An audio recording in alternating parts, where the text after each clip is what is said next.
every day that passes is a unit of measurement of whether we are advancing or maintaining status quo. For equity, I think as you mentioned, we last met last quarter in May, and there were other things that were ongoing for, as you may recall, the country was busy in electioneering. Yes. And so equity is also supportive of that exercise. As a bank, we like to indulge. But nonetheless, it's been probably, I could say, end of quarter 3, which end of September, as of September, we've seen a bit of growth. In many ways. Customer numbers have grown with about 5%. We are seeing growth in our deposit base for about 16%. We're seeing growth in our loan book, very modest, what we call earning assets, very modest, but good ones. We are also seeing a bit of improvement on the bottom line for end of quarter 3. It was about 12-13%.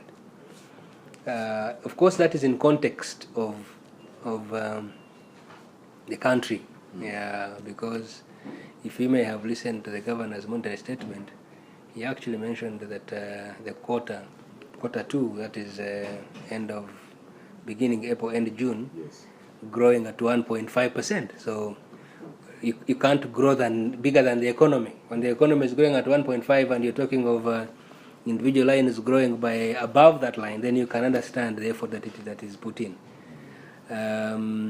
We expect, however, the remaining quarter of the year to pick up. We've already seen signs of picking up to the right levels. The industry is, should I say, at a time when we need to reflect and think properly. You had the governor mentioning that NPA ratio has gone to now a tune of 12 or 10%, between 10 and 12. That, of course, says a lot about banking. The way banking is done, 90% of the earning assets is loans of the entire banking industry. So if you have anything happening to that stock of investments, then it shakes everybody equally. So we are not immune from the system. But I'm glad to say that our numbers of NPL ratio remain well below 5% when the industry is doing 10%. So that also is a good measure of, I put it to the team and say they're doing a good job in managing credit, but also in making sure that we have quality systems and quality customers and doing things cautiously in a situation where you have too many headwinds. You know what is going on in the region, so we are not immune from that. So there are different things that really people need to take into account. But happy to say that equity is very, very healthy. Are you still maintaining the same position in the market? Probably yes. I think we still are. I've not seen the numbers from the competition that I can compete and see, but I think we are. Largely we will remain. Do you intend to take over some banks? I guess that is goes out without saying that that's our aim. We will go there. We were licensed bank number 14. We are now at 5. So in 5 years. So probably, given a bit more time, we could easily escalate to the top 3 or top 2. What would you boast about if you had to mention some of your top strengths? We've done very disruptive things in this market. I would say. You see the way we do business is very different. We despite being new, despite being at some point dubbed a foreign bank, we are embedded in society here. And in many ways, you will see our approach to banking the unbanked, the agency platform that is everywhere in the corner of this country. Wherever you go, kiosks, you'll find an agent of equity. Not to say that others have not tried. They've tried, but they've not been able to beat you, to succeed, to achieve level of success that much. We've also done a lot of SME micro lending. We now probably in the top 3 SME banks, if I could call it that way. We've also done very fundamental things, financed large transformational projects. I would, a couple of them. I would mention out Marriott. I would mention out Rwanda Air, a few small planes. So we've done small, big things. In fact, in the hospitality industry, we probably are the dominant player, including logistics. Yeah. We have done a couple of things which probably give us the position where we are now, but we are yet to do more.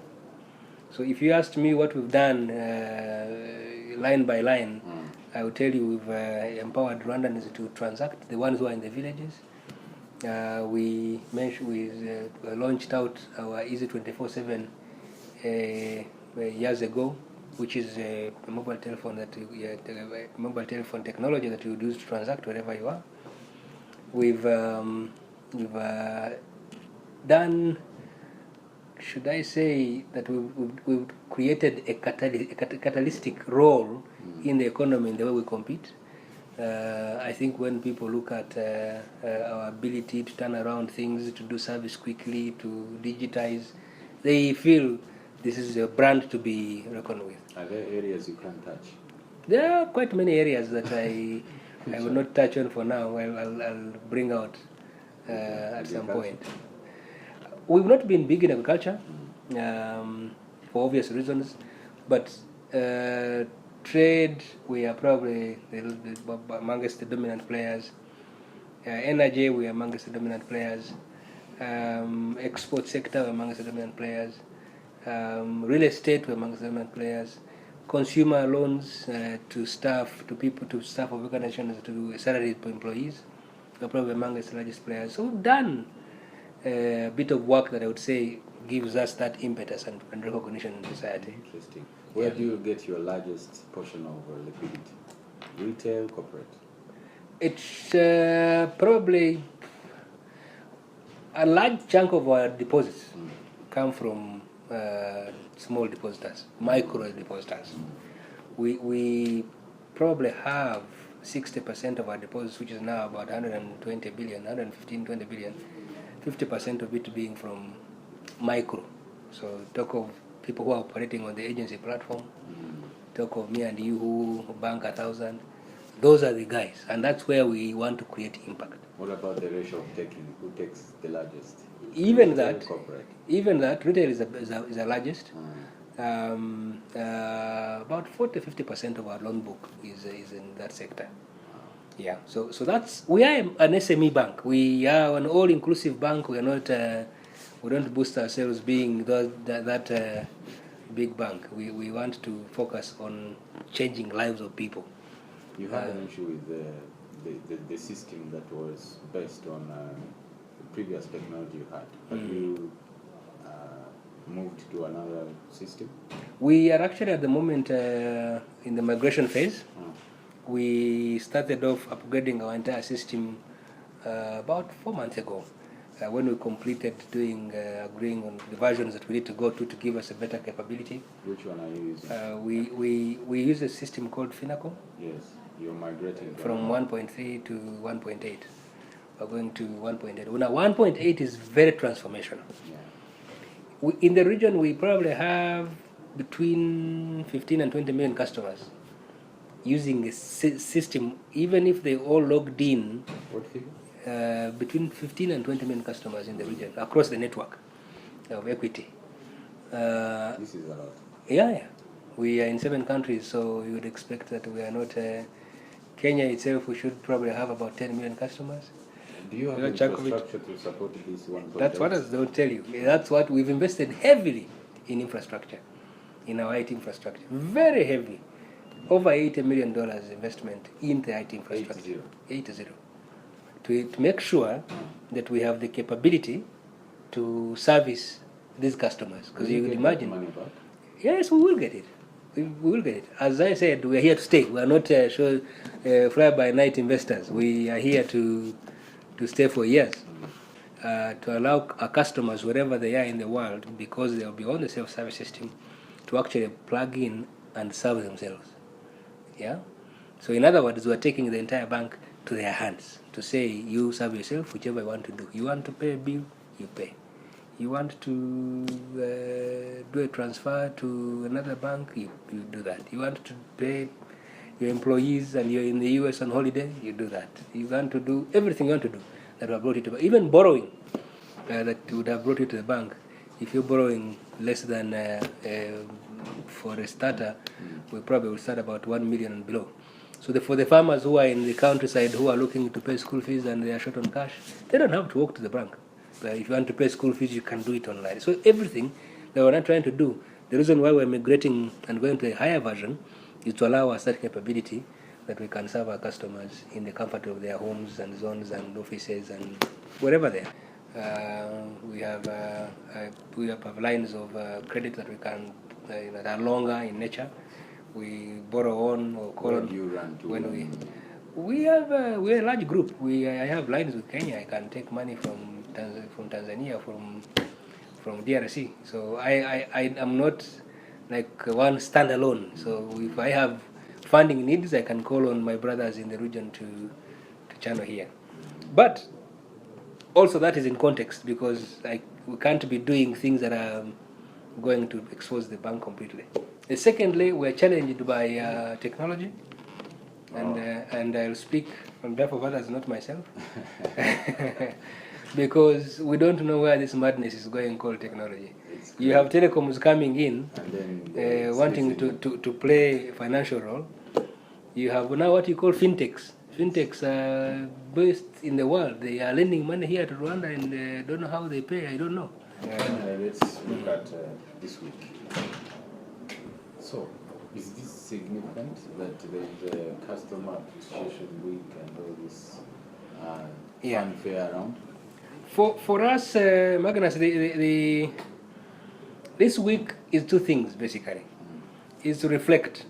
Number one is a week to reflect and say, 5 years ago, in fact now almost 6 years, 6 years ago, we had 0 customers. There was a belief that one day we'll have X number of customers. We actually put to Central Bank a proposal on what we intend to do on the ground and by when shall we have number of customers. And for example, so you understand how important this week it is for us. Where do we make money from? It is on a customer.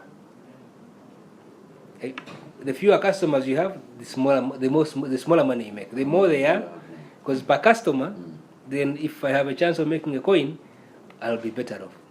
So the fewer they are, the smaller. We are now in these regions of 600,000 customers. And I'll tell you what we need to do to grow that number. So for us, it is reflection time, but also look back and say, who are those individuals, companies, businesses, farmers, whoever it is, that have actually contributed to the success we are talking about today of the bank, and say thank you. That's the only thing we can do, to say thank you. We've also delivered service to them. They probably too have testimonies of saying thank you, Equity.